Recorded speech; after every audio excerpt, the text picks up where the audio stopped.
is one video I'm really looking forward to. This guy, he's very successful sprint, middle distance great, but long distance he excels. Morning, Geoffrey. Good morning, Tony. Nice to meet you again. Yes, indeed. You likewise. Now tell me, Geoffrey, this weekend you've had a marvellous weekend, haven't you? Yes, from the 2 pole races. Unbelievable. Dreams. Tell me, you were 6th Open Classic? Yes, the Central Southern Classic, yes. That's right. And on the power race, of course, you were... 3rd Open. And beaten by what? 5 yards per minute. 4.5 minutes. Yeah. And the wind was what? Strong west. So really, you shouldn't be anywhere... We shouldn't have been anywhere in it at all. And yet, 120, 130 mile away, yes. I think where you were was a strong west wind, force 4-5. I think your performance, in my view, Geoff, must have been, or will have been, the best performance in the National Flying Club race for 20, 25 years. Incredible, I think, frankly, where you live in the wind factor and what have you. Geoff, this is your Woodward Loft. Yes. Woodward Cox, of course. Yes. You don't fly natural? No, not for many years. No, just Woodward. Can we have a look inside, Geoff? Yes, certainly. Thank you. 2 sections. Yep. Yep. Corridor in the middle. Can we have a look? Yes, certainly. Come on in. You shut the door behind you? Yeah. Thank you. Geoff, before we start talking about your methods and preparation, what have you, loft design, have you got any phobies or peculiarities? Yes. No air. Only from the top, the open lip method. That is the only 2 places the air can come in or out. No vents in the front, no vents in the sides, no vents in the back. Why is that, Geoff? I like a steady flow of air. Air comes in here, and because it's cooler, it drops to the floor. As it warms, up and out through the top and through the tiles. We get a steady air change. I think 5, 6 air changes per day is adequate for any livestock. We don't like living in cold, drafty conditions. Of course, the number of pigeons you've got, how big is this section, Geoff? This is 12'6" by 6'6". 20 boxes. I'll put a maximum of 16 pigeons in. 16? Yeah, maximum. I've got 32-foot loft, which I keep 32 pigeons. 1 pigeon per foot, yes. Roughly. Mm-hmm. And wide? 2 meters. 6 foot? 6'6". Yeah, right, okay. And, okay, so no ventilation on the floor level? No. Back level, side level, just on the top? Yeah. And all insulated. Yeah. 5 layers glazing here. Right. 2 inches of insulation underneath. Yeah. All above here, polystyrene. This is the only 2 places that open. 4 inches of polystyrene above. Right. And you trap through that little opening. And you go out that way, of course? Yes. Fine. Okay. You feed obviously in the boxes, Geoff? No. Feed on the floor in the hopper. Use the pots for tidbits after every exercise period. They have about 12 grains of hemp twice a day as soon as I call them in. Because I feed a lot, as you see, there's food still left in the hopper from this morning. So you would say you were a heavy feeder, Geoff? So with the hemp, they trap quickly for the hemp, right. Otherwise they play me up. And on food, they have as much as they eat? As much as they eat, so the few grains left at the next feeding time. Right. Okay, let's start from the beginning. The Woodward racing. The cocks obviously know the nest boxes because throughout the winter they've got used to them and so forth and so on. Let's assume this is Friday evening, you're basking for a short race. You should obviously show the hen? No. I used to, but not now.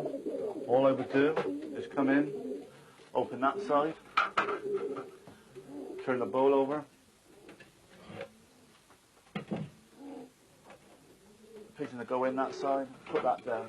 Do that to every cock. Yeah. Get the basket, come up and basket every pigeon. Open basket, not individual basket? Open basket. So the cock, then by the virtue of the fact of nest bowling, he knows he's off the race. Okay, yeah. Fine. The club they go, marked of course. Next day, the hen's obviously in there. Yes, when the bird's coming home from the race. The cock comes back. What, a minute, 2 minutes she's left with him? No, until all the cocks are back. If it's a 50-mile race, a couple of hours. If some take 2 hours, but they're all back in 10 minutes, 10 minutes. It's no good taking a couple of hens away. The cocks know other hens are there. They don't rest. Yeah. Good point. So when a team's back complete, all the hens come out. Yes. It's a good point, that, Geoff, regarding taking that 1 or 2 hens out and leaving the rest of the cocks They rest better. They do, don't they? Yeah. That's right. And of course, in the water you put what when you come back from a race? Glucose. Always glucose? Yes. Okay, and diet? I mean, is it purity you put in there, or?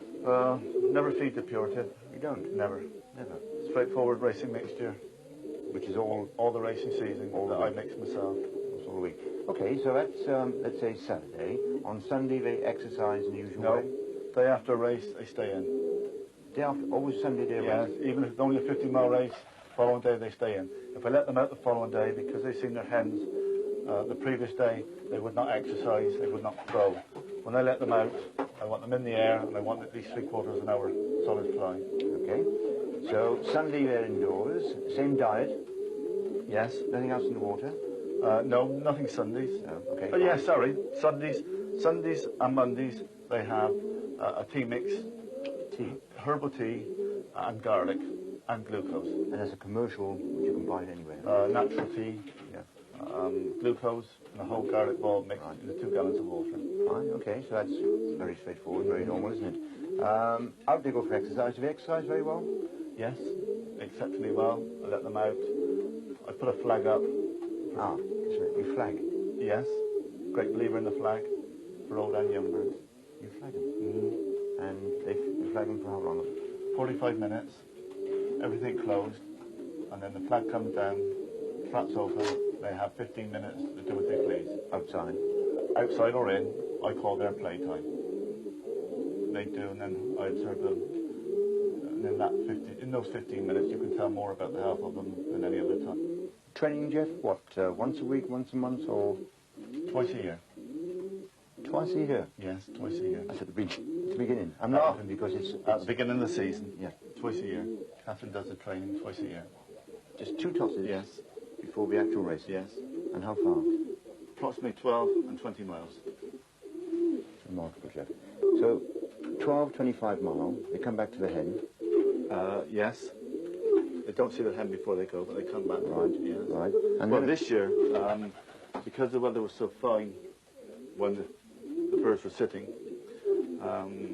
we gave them their 2 training tosses then, in case the weather changed for the worse, which it did. So they had 2 training tosses on natural at the beginning of the season, and they never had any training then until their first race. So they're on natural, they're with the hens, they're on eggs. Yes. You train them twice. Yes. The hens are what then? That's when the hens were sitting. Right. The second round. Yeah. And I mean, how long do they sit before you take the cocks away? Or the hens away, I should say. It's no good. People say take them away when they're sitting 10 days. I've never yet had them all sitting 10 days on the same day. No. When the first hen to lay the second lot of eggs has been sitting around about 15 days, all hens were taken away on the same day. They are. Right. So then that's after the first race, of course, because the first No, race... that's before the first race. Right. So with the first race they go what, the cocks? On widowhood. Widowhood? Yes. This year they never had any training whilst they're on widowhood, not even the yearlings. And we basketed them, we did show the hens, and we sent them to the first race. And they hadn't been in the basket for 2 weeks. We took the first 5 positions from 47 miles. And that's in a big club? A strong membership, yeah, yes. Yeah. Okay, so that's the first couple of races, widowhood. And I emphasise you don't train them, you just flag them twice a day, yes. 45 minutes. Do you build up on the flagging side? Yes, start 20 minutes twice a day, and build it up to 45 minutes twice a day. And now the self-same pigeons, which win, and have won this year in particular, the short races, are they candidates for a long race? That pigeon there, we had 2 got together. I think it was that one and that one. He was timed second. He was 3rd Gloucester Federation Weymouth, 1,500 birds, I think. And he was a pigeon that was 3rd Open Fall National the weekend. So he took the top prize from Weymouth. Yes, 47 miles. And of course, he's in that remarkable performance, 3rd Open National Flying Club, yes. Only 11 on the day. And this epitomises your team, really, doesn't it? Yes. All distance, all round. His nest brother won the Exeter race this year, and then flew Paul this weekend. Won the Exeter Federation, I think that was 2,500 birds. Would you say you've got a family of pigeons, Jeffrey? Oh yes, definitely. And this family you've created from? From birds, I purchased birds from top national winning pigeons, of different families, blended them together, puts top middle distance pigeons into them for the speed. So now we've got pigeons that fly any distance and at a good velocity. Indeed. I've always regarded you as Mr. Unlucky because you've been 6 or 7 times second national We've racing? had 8 seconds. National racing. National Classic. But of course this year you've hit the jackpot because one of the biggest open races in the south, the Romsey Open, you won. Yes. The £1,000 race. Yes. Early in the season. The Wimborne, first 3. Yes, for second, third. And then of course you lost your bridesmaid crown at the Nantes Classic where you were first, second and 6th. Geoff, looking round, I'm sure you won't take offence when I say they wouldn't win in a show pen. How would you describe your family? Medium to small, maybe. Typical of this one. They're all roughly the same. This pigeon has been second and third Gloucester Fed Weymouth. He's been 4th open in the Hard Bergerac Classic last year when there was only a few on the day. How far is Bergerac, Geoff? 460. 460 miles? Yes. On the day? Yes. And of course this year he's what? 556 miles from Paul. Very third open. The last time we flew Paul National on the day, I won the section with his grandfather. This is his second time we've flown Paul National on the day. So this is the... He's the grandson of Bulldog. What are you going to call him? That's Nicholas. He's called Nicholas through a friend of mine winning my money on my pigeon. And this is the third open? Yes. On the day, in 11 National Flying Club? Yeah. On the day. He's only got 1.5 gone, Geoffrey? Yes. 1.5 gone. And finished for a year? He may go to Bergerac Classic. You're a brave man, aren't you? If he's showing good signs.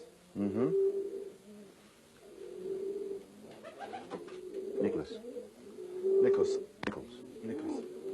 Geoff, just before we move on to the hens, looking round, you've got how many cocks? We've lost some.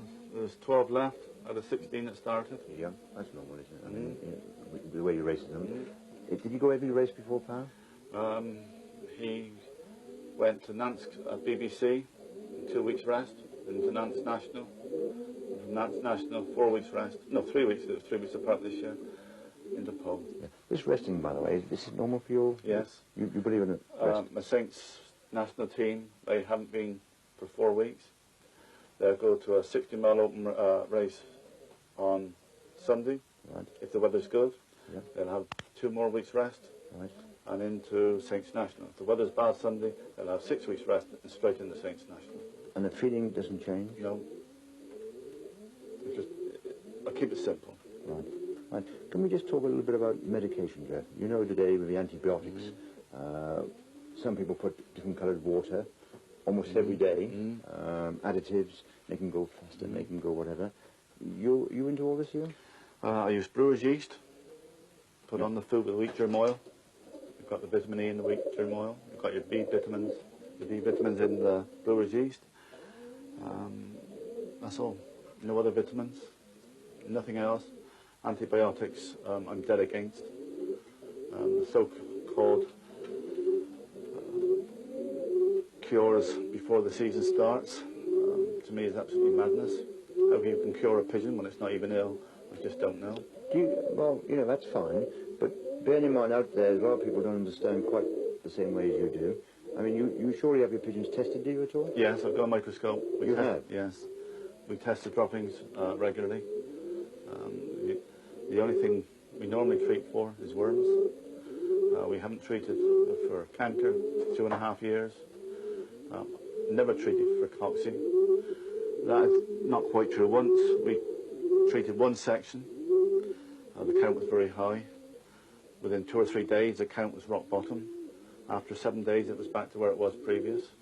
So I thought that was a waste of money and time. If the coxy count is high, there's something else wrong. Sort out what is wrong, and the coxy count will drop on its own. And canker, trichomoniasis, you don't, not at all? Yes, I use the gem products, Trichonox. Oh, sorry, you said you didn't... Well, it's not an actual medication. No. That is herbal. Right. You've got berberis, Alison from the garlic, and ancient sea in there. So it's a herbal remedy. And what is it? What's it called?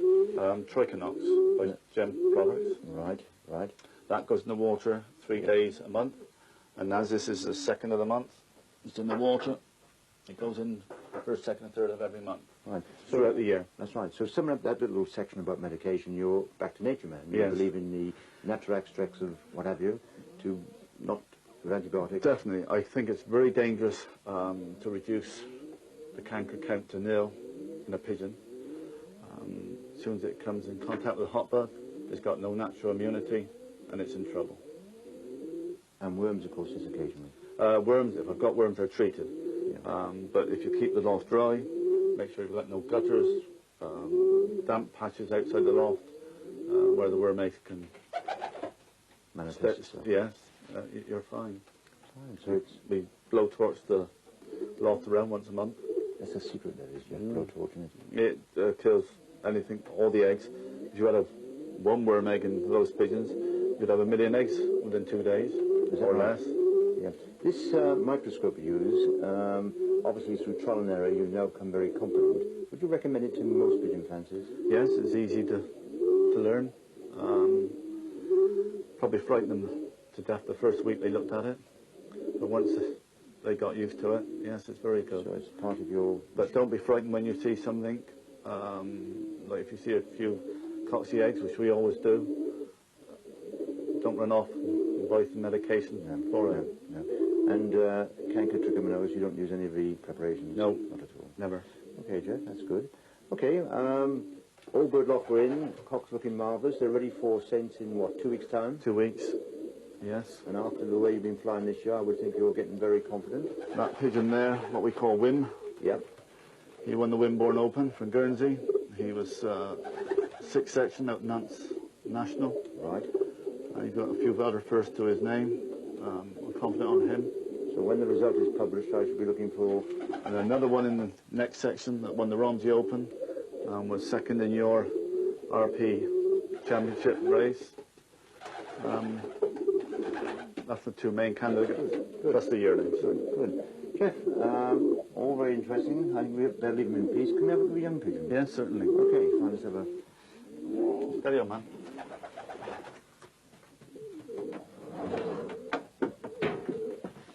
Thank you. Young bird racing, Geoff, are you, let's say, keen? Yes, I like to compete. If I ever send to any race, I want to be first. Good lad, yeah. Well, that's how would you say young birds are, Geoff? Is it like, I mean, are you easy with them? Hey, you easy with them, or? You know, it's always fair. Always treat them fair. Good. So what do you do with hens, Geoff? Yes, Tony. Now tell me, you keep them fresh, obviously, in the front, on poles? Yeah, always pull perches, grid floors, Yeah, yeah, stop them from pairing. right. No corners. Good. Eggs, many? I think about 3 pairs this year. Have you really? Feed correctly. When you say correctly, like what? Beginning of the season, I get half rice mixture, half barley when the weather's cold. As the weather gets warmer, decrease the rice mixture, add more barley. At the moment, they're on about 95% barley, 5% mixture, height of the summer.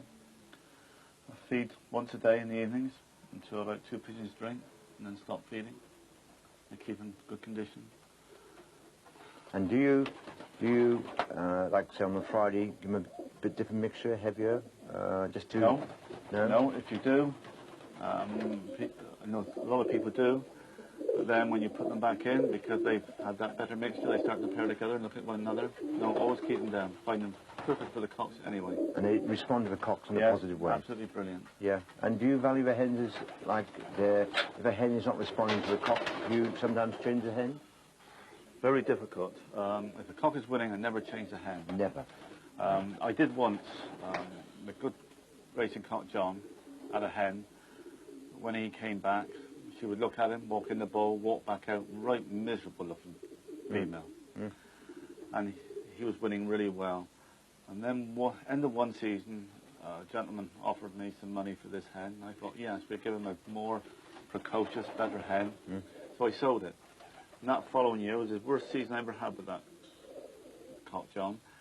He was down to 330 something Nance National. He was 199th Paul National, which sounds good, but for that pigeon was way, way down. Sure. I went back in end of the year, bought the pigeon back, bought the hen back, put him back in. Following year, second BBC Nance, 11th Paul National.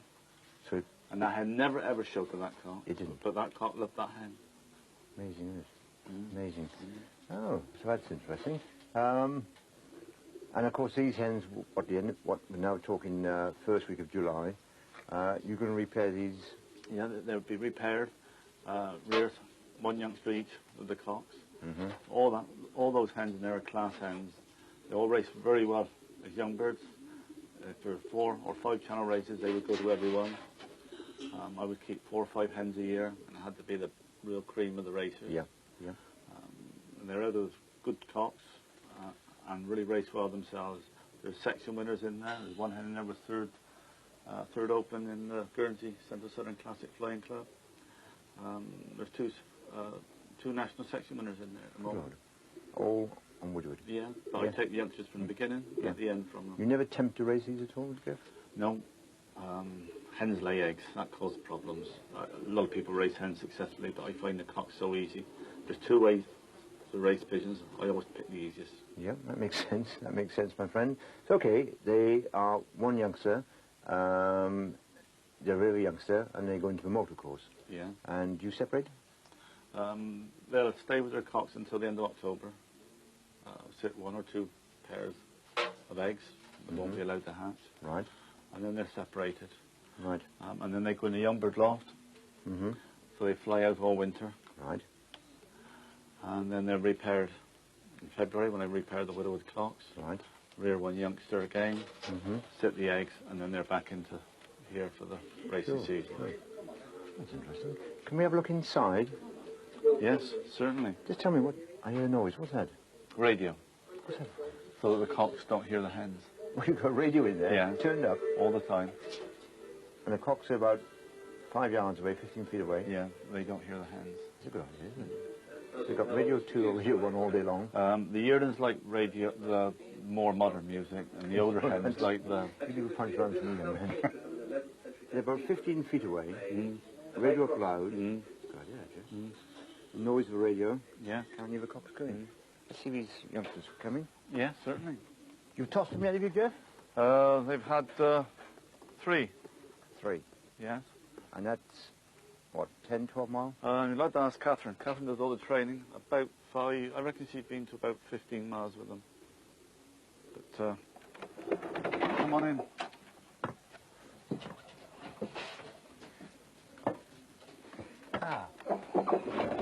Oh, it's chilly today, Geoffrey. June? Yes. July? And the young bird loft is what size? 17 by 6'6". 17 by 60. Yes. How many youngsters you got there? I've got 80 youngsters, but that is cocks and hens. Cocks only in this loft. Right. There's 52 cocks in here. We've got 55 in. 60 maximum to start with. Yeah. You separated cocks and hens? Yes. Cocks and hens, you separated them already? Yes. And I separated them about 2 weeks, 3 weeks ago. Right. Okay, darkness? Yes. Curtains. Ordinary curtains. And when do you start darkening them? From when they're weaned. Yep. Day 1 when they're weaned. Yeah, until the middle of June. Right. So first week of July, no more darkness. No, 3rd week of June, no more darkness. Right. Well, first week of July, how many flights gone? None. No. Good. And exercised? Before we separate, open home, out all day long, do what they want, freedom. From when they're weaned, complete freedom. Right. Once we separate, once a day, fly 1 hour per day minimum. And you flag, of course? Yes. They're flagged? Start 20 minutes, build up over a week to 1 hour. Okay. Feeding? The same as I feed the old cocks, but 20% barley added to it. And I feed them twice a day. And in the water? Water, the same as the old birds, trichinox, 3 days a month. Garlic and tea, Mondays, Tuesdays, Sundays, Mondays and Tuesdays. Tuesdays, right. Okay, fine. And cocks are separated. You seem to have a lot more cocks in number. You said 50 odd. Yeah. I've only bred 2 hens out of the race team this time. 2 hens? Yes. What did you put that down to? I single rear from the race team. So I only breed from the best half of the cocks, or what I think. Well, I've showed the promise and I've done the business. So I just, from them, I take the cocks and the hens, but from the others, I just take the first hatch. The biggest one? No, the first hatch. Right. Not the biggest. No. I watch them as they hatch. Yeah. When one egg's hatched, the other eggs get taken away. Right. And I find 9 times out of 10, that's a cock. Good Lord. So the first one laid, the first one hatched, usually, Yes. in your case, 9 times out of 10 is a cock. Yeah. I was speaking to a chap in Belgium a couple of years ago who was very successful, and they brought all their hens to his cock. He would then have the first egg. The second day, the person would take the hen back and lay in the basket where he had the second egg. And he said he was getting 9 out of 10 cocks. So whether the first egg laid is the first egg hatched, but I take it that it is, I've been taking the first egg hatched, and I'm getting 9 out of 10 cocks. It's interesting, huh? So if you're a widowed flyer, Yes. and you're buying eggs, let's say, from a family who's not too, get the first... Well, when I don't want too many hens, when I'm single rearing from any pairs, I try and get the cock. Whether it's, I'm on the right lines, but for 2 years running, I've been very successful with that. Yeah. Medication fees, you obviously use something apart from trichodox. No. You don't use Lixol or any of those trichomoniasis at all? Nothing. And you have no problem? Only Columba vaccine when they're about 12 weeks old. Yeah. No poxin? No. I've had the young bird sickness every year for the last 5 years. You have? These cocks just got over it, but the last 10 days. And the hens. And how do you treat that? Just glucose in the water, nothing else. First year I had it, I'd come in and there would be, pigeon would have vomited on the floor, be core on the floor. I'd scrape it up quick, take it away, isolate the pigeon. 3 or 4 days later I'd come in, I'd have another one, and this would go on 2 months, 3 months. Nightmare. Now, when I get it, I come in and they vomit all over the floor, and I won't feed any pigeon, so it's all eaten. And within 4 or 5 days, I can have every pigeon suffering from the young bird sickness. And within a fortnight, I've got it completely cleared up. I lost 1 youngster this year. That's a very good idea. And of course, you got immunity. They've got immunity then. Yeah. I can race, and I'm going to worry about them catching it from other pigeons. No problem. Where before, I used to have to watch while I was basketing, Right. in case one came down with it and I would lose it. That's right. How about one-eyed call, that type of typical young bird complaints? One-eyed crow, respiratory problems, I honestly believe is caused through a high canker count. The canker organisms affect the air sacs, irritate them, and causes the one-eyed cold, the respiratory problems that come along. With the trichinox in the water, 3 days a month, keeps the canker count low. I very rarely get in trouble. If I found one cock with greasy wattles or one hen, or any youngster, I would give it a sparklet tablet. That would normally hit the canker count right down if it's rising, and the problem would cure itself. I never treat from one-eyed cold, I never treat from sore respiratory. Right. Let's talk about your training system, Geoff, for young birds. I mean, are you a hard trainer every day? Very hard. We train 8, 10 times maximum before racing, and then finish. Finish? Don't train during racing? No. And up to, say, 10 times, all mob liberated, like, all together? No. Baskets at a time, and on the last training toss, singled up. Singled up? Good single ups? Yeah. From around about 50, Portlandville, Weymouth, somewhere around that area. So the last 45, toss 50, is about... 55 miles. Sure, they're singled up. Yeah. And your losses are what, normally? From there, 3 or 4. And then, when racing starts, no training in the week? No, none. No And they're flagged every day? Yeah, and if they don't go to 1 week, they still don't get any training. The birds go out Mondays, Tuesdays, Wednesdays, Thursdays. 1 hour's exercise, minimum. Day of basketing, they don't get let out. When they come back from the races, cocks and hens go together in either loft as they wish for the day. Separated in the evening. Sundays the birds don't go out. So we let them out Monday, Tuesday, Wednesday and Thursday. So it's a form of roundabout system Yes. for racing purposes. Yes. You don't ever try them on eggs or anything? No, I used to. This system far outweighs them sitting. So they're all week separated? Yeah, they exercise so much better when they're separated. And Friday, of course, they go together for how long? Couple of hours, but this year I'm trying that different. Whether it'll work, I'm just going to send them without seeing one another and come back and cocks and hens together. A more pure Same as I do with the old birds. Yeah. The first 2 training tosses this year they've done it. On the second one, a lot of the cocks knew what it was about and were straight in, and I'm sure it'll make life a lot easier than if I got 2 separate lots, rather than bring hens and cocks mixed. Just send them. Yeah. What's the dangers when a cock comes back with a hen racing? Well, they can play about on the top. It's very rare, of course, isn't it? Yeah, well, it has happened. Sure, towards the later end of the day, so to speak. Yeah. But the first bird I'm thinking about. The first birds are normally racing. The first birds normally trap. Right. You very rarely get problems Right. with the pigeons that are racing. Sure. Do you feed them very heavy? I feed them in the mornings till the couple of pigeons have drunk, and in the evenings until there's a small amount of barley left. Yes.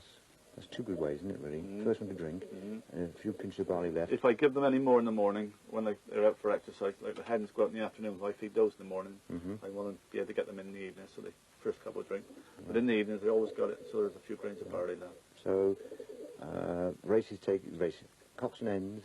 Do you stop the cocks halfway through a programme? The cocks get 4 or 5 in-lamb races, and then they get 1 channel race, and then they're stopped. 1 channel race, you must have that. Yeah, so I all go to one, at least 1. Yeah. Any doubtful ones go on 3, 4 or 5. Right. And all the hens go to every channel race there is. There is. Yeah, week after week, they go to the Guernsey Classic, fortnight's rest, and then they're into the National.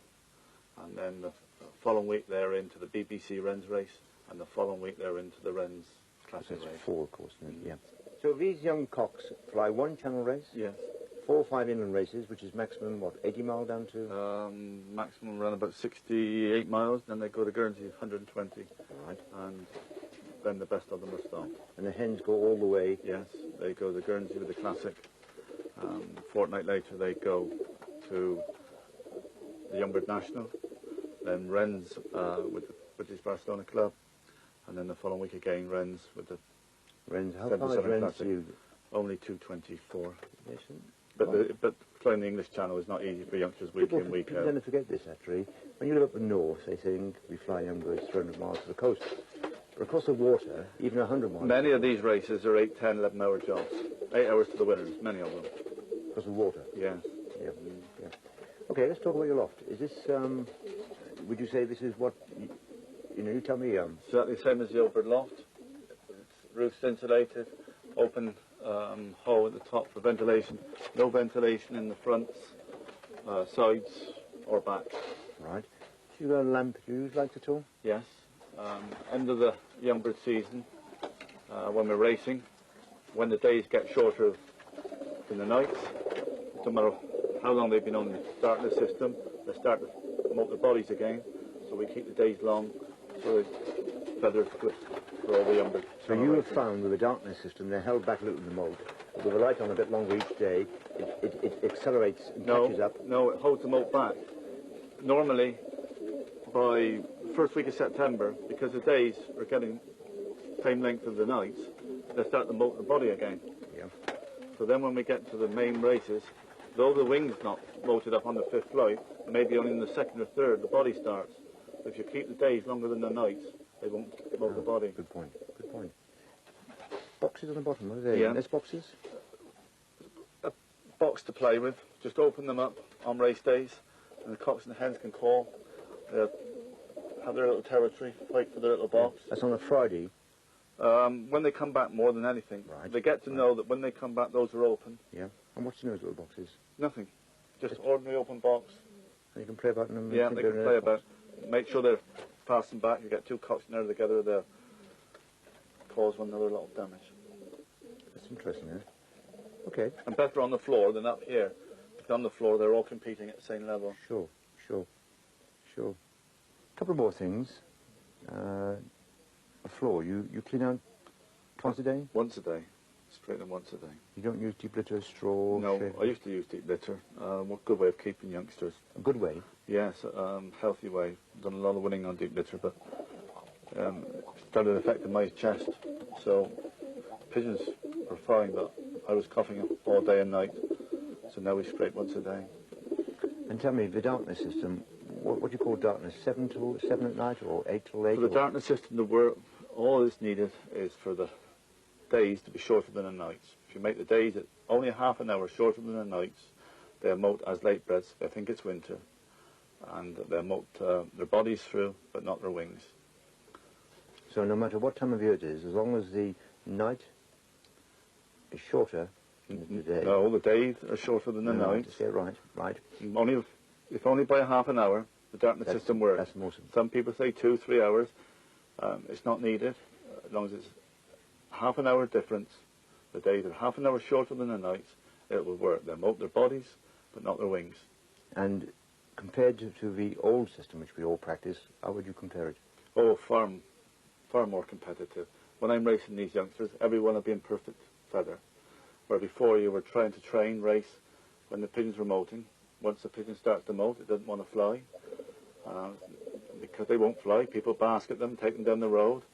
When they're trying to grow feathers, grow body, some people say that the darkness system is against nature. It's far better for the pigeons on the darkness system. Assuming today you left and you found a pigeon disease, let's say one-eyed cold, respiratory infection or something, you take it out? No. There's a lot of viruses and things that go through pigeons. When we're racing them, we're putting them in the basket with all other factious pigeons, a lot of carrying different things that these pigeons haven't come up against. I leave it in, let it go through the lot. Natural immunity is my #1 aim. Natural immunity, yeah. Using natural products. Yeah, yes. I've had a lot of young birds with sickness, really rough, lost all their body weight, on the floor for a week, hardly fly. One hen is in the widowed hens loft. She couldn't fly for 2 weeks, couldn't race her. She got over it. She had about 4 tosses. She was put straight in the Youngbird National. She was my 7th pigeon. She was put the Wrens with the Central Southern Classic a fortnight later, and she was second section on a very hard race behind one of my own that beat her. So that proves that natural immunity. Yeah, the pigeon came back. A lot of people would have killed that hen. If you get the Youngbird sickness or problems with pigeons, it's different if a pigeon's going to be ill time after time. If it's ill once and it cures, fine. If it kept going down, well, it's got to go. But normally, leave them. It's like children, kiddies. They come up against everything. Let them build up their immunity, and they make fine old birds. Can I handle one behind you, I think? This one? Come on. Now, this one is an early bred one? I put all youngsters in, regardless of age. Yes. You mix them as you go along? Yeah. Early bred. Yep. And these will go up tonight for an hour? These went out this morning for an hour. That's it for today? Yes. Come on, boy. This one fight away. And that, we agreed that they one more perhaps, and that'll be it. Yeah. Heavy training. Yeah. And then racing, of course, every week. You don't, and I must emphasise, you don't train in between races. Okay. Yeah, never train once racing commences. That one probably got one more flight away than what the majority. Yeah. So my bulldog line will carry on molting normally, quite often. And this is down from Mr. Grandson of bulldog, where a lot of the other pigeons won't. Why is that, do you think? Don't know. It must be hereditary. He plays all the odds. This is a blue. It's online. And very rarely we find those molt early. Well, that's interesting. So there are families of pigeons which are quick molters and slow molters, but the darkness system impedes it to such an extent you can race the young birds the way you do. Yeah. You've been very successful young bird racing. How many times have you been in the section national you've won? We won the section last year by 32 minutes. Is that pigeon, by the way, called Diana? Yes. Right, yeah. That's right. As a granddaughter of bulldog. Yeah, yeah. And I won it with a pigeon called Holly. And of course, down this neck of the woods, in the West Country, young bird racing is very keen, like longer distance racing is for all birds, of course. And the classic you've done exceptionally well again. from Wren's young bird, which is the hardest. 3 years ago, there was 8 on the day, and we had 5 of them in the section. Had the first 3, and they were about 40 minutes apart. And the following year, we had the first 2 on the winning day when there were very few on. I think we had the only 3 in the clock station. And Parrot and Gurney's a strong, very strong clock station. Yep. All the superstars are there. Let's have a little walk outside, can we? Certainly. Yeah, certainly can. Good. Well, that's all very interesting. They certainly look well ready for racing, what, in 4 weeks' time? Yes.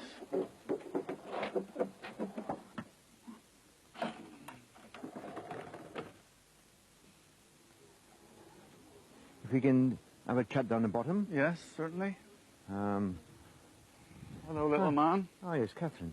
Get that kettle on, Catherine. Tony, put the kettle on. I'm going to feed these birds first. Well, you carry on. I'll put the kettle on. One of the secrets behind the success of the Cooper partnership is Geoff's wife, Catherine. Her role has much to do with the feeding and training of the young stock.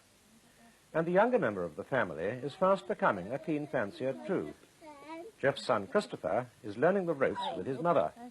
This really is a family affair.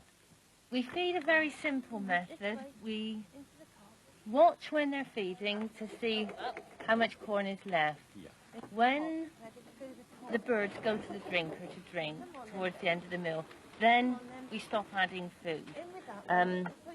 So we feed them till 2 or 3 pigeons drink, because they don't drink until they finish eating. So when they finish eating, we know, and they drink, we know that's enough, we stop feeding. If none drank and they were still looking heads in the hopper for food, then we would feed some more. And they need different nutritional requirements, different times of year. Breeding season, they do need more protein. So you up the peas, reduce the maize. They would tell you that. When I raced by myself, I didn't know as much as I do now. But using my own eyes, you could see that if you put a mixture of grains in, when they were rearing, they would eat more of the peas and leave the maize. You could feed exactly the same mixture when they're racing, and if you leave a hopper full, so they've always got plenty, they can take what they wish, they'll always leave the peas and eat more of the maize. So therefore you can judge, and you should judge their mixture to the job they're doing. Getting them fit, we do this by flagging them for an hour exercise. Sometimes it might be 50 minutes. Sometimes it might be longer, but it's never really longer than 50 minutes to an hour. When they go to the channel races, they're kept separate. They're basketed, sent to the race. When they come home, they're allowed to run together, cocks and hens, for as long as, usually overnight, and separated again in the morning. Over the channel, which is always hard racing for youngsters, you can expect a high percentage of losses. But if you send them there fit, you stand a much better chance. Most pigeons aren't as fit as they're capable of being. They're fit, they're often fit enough to come home. But on some of these races, they can get dragged round or blown off course. They're young birds, they can make mistakes. You've got to have them fit enough to allow for that extra flying.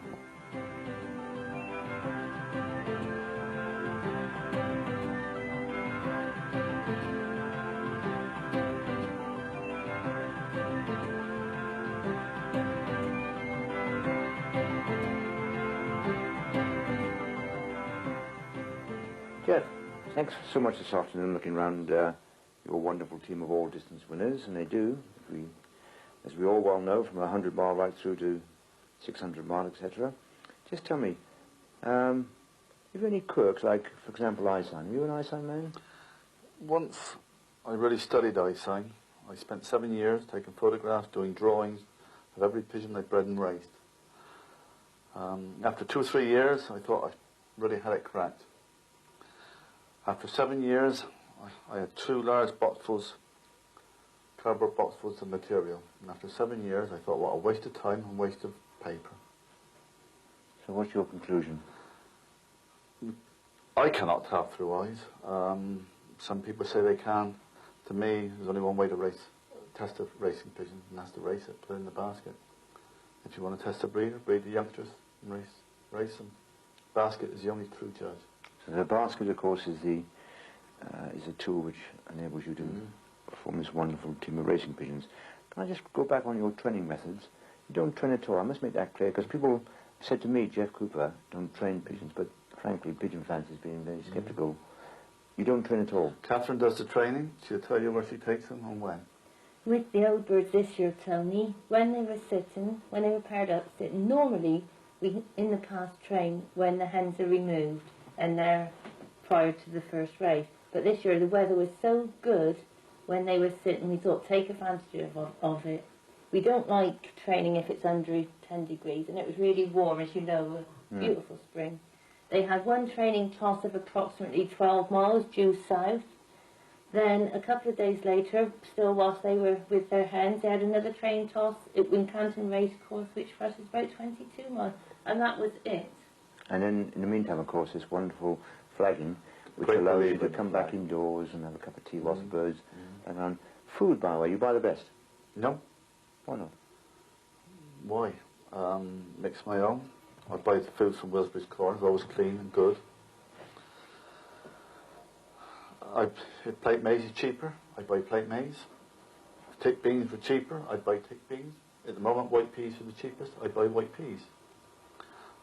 Same makeup inside, same food values. Why pay the extra? Fine, makes sense. Another point with mixing your own tone, you are always in control. You can finely tune your feed to suit the birds for whichever time of year it may be. That's right. Whereas if you tend to buy a breeding mix and a racing mix, they are very rigid. If we were to be really accurate with our breeding mix, we can judge it, bring in a little bit more peas. When they're sitting, they don't need so many peas. They're not feeding youngsters. We can drop the peas back. We can fine-tune our feeding when you mix your own, which you haven't got that flexibility with a standard mix. When racing, if they leave maize, we've got too much maize in the mixture. If they leave peas, we've got too many peas in the mixture. So we adjust accordingly. Sure. And you can't say you want a certain mixture for a certain time of year, because if the weather's warmer or colder, they eat different corns. Makes sense. Your year starts when, Geoff? 1st of January? Never seems to end. December, End of the young bird season. The year starts. As soon as the young birds finish racing, the young cocks are paired to the widowed hens that we've lost the cocks to, or cocks that we're removing from the racing loft. And they're paired to those hens in the racing loft. The hen's got her box. It only takes 2 or 3 days to get the young cock following the hen in and out of the box. We let them sit around the eggs, and then we This is in October, of course. This is October, maybe November. Sure. That acclimatises the cock to the box. When we start racing in the beginning of the year, the cock's already settled in. If you leave it to the following year, you could lose the yearling season from them. I say lose it, won't get the normal winnings from them. No. Another important point there as well is the fact that when we move the young cocks into the widowhood loft, that is usually their first round of eggs that they sit. And that has a great deal to play in bonding them to that nest box. Yeah, we don't like them to lay and sit in the young bird loft. We don't. So tell me, then we're talking now throughout the winter, of course, you separate cocks and hens? Yes, during the winter. The hens go out regularly, as often as possible, on fine days, because they don't fly much through the summer. The cocks once a week. Which brings us round to when do you normally pair? First week of February. Always? No, I've tried other methods, but I honestly believe first week of February is best. We have 1 youngster per round, and then the hens sit. When they're all, when the first hen they lay is sitting about 15 days, take all hens away. Then leave them a couple of days on the eggs till they've deserted them, leave them in, don't worry about them. And then we start the regime, twice a day training around the loft. 20 minutes flying morning, 20 minutes flying evening. The other 40 minutes doing as they want. Windows open, go in and out, do as they please. And then gradually increase that over a period of 2 or 3 weeks. Take your time, do it steadily up to 45 minutes. And then 45 minutes solid flying, flag up, and 15 minutes playtime afterwards. Right. This flagging is very important to you. No training, flagging. Go back to what you just said. The widowed pigeons only rear 1 youngster. Yes. Take 1 egg away and, whatever. Good. And then, of course, they race at the end of the year, which is now about July time. a few more races to go. You have one youngster from them, of course, do you? Just to Yes. always from the widowed cocks and so on. You rear one at the end. Fine. Sit a round of eggs. Sometimes they even sit 2 rounds of eggs at the end. Sure, but that's Because it's best to keep the old cocks sitting yep. while you're introducing the young cocks. They're not so territorial. Right. They allow the young cocks to settle in with the older hens. Right. Good. So just tell me, what I mean, I'm starting pigeons today. Don't know anything about them. What would you say were the most important aspects of successful pigeon racing? Keeping it easy. Pigeon racing's simple. Pigeon fans just make it hard. Keep it simple. There's 2 ways of doing something. Do the easiest way. And what would be, in your opinion, the thing I must never do? Don't overcrowd. There's 32-foot loft, 32 pigeons. There's 32 pairs in the beginning of the season. Don't basket an unfit pigeon. A lot of people have pigeons come home, they're late. They say, lazy so-and-so, give that more work. An athlete, after hard work, needs rest. Gradually build it back up again. Above all, don't abuse medication. I've raced pigeons successfully 7, 8 years of age. Flipper was 86 international Perpignan, 7 years of age. If you abuse medication, they won't last. Medication meaning antibiotics? Antibiotics, yes. And you're a natural man, nature man, Yeah. you believe in the basic natural products? I use Frank Harper, the vet, if I've got a problem. 2.5 years ago we had a problem. We had some nettles and things sprayed with weed killer behind us when we had a problem. But he's really got to twist my arm to get me to use something. He tells me to use it, and I question it. When I think it's really needed, then I use it, not unless. Fine, Geoff. Well, we started by, I congratulate you on your wonderful power weekend. I may end on that because I will reiterate what I said to begin with. Your performance at 3rd Open National Flying Club Power this year, I deem as one of the finest performances of all time in the National. And I would like to, A, thank Catherine for your hospitality and you in particular for the pleasure of showing your wonderful team of all distance pigeons. I wish you good luck in the future, and thank you, Geoff. It's been a pleasure, Tony. Thank you, Tony.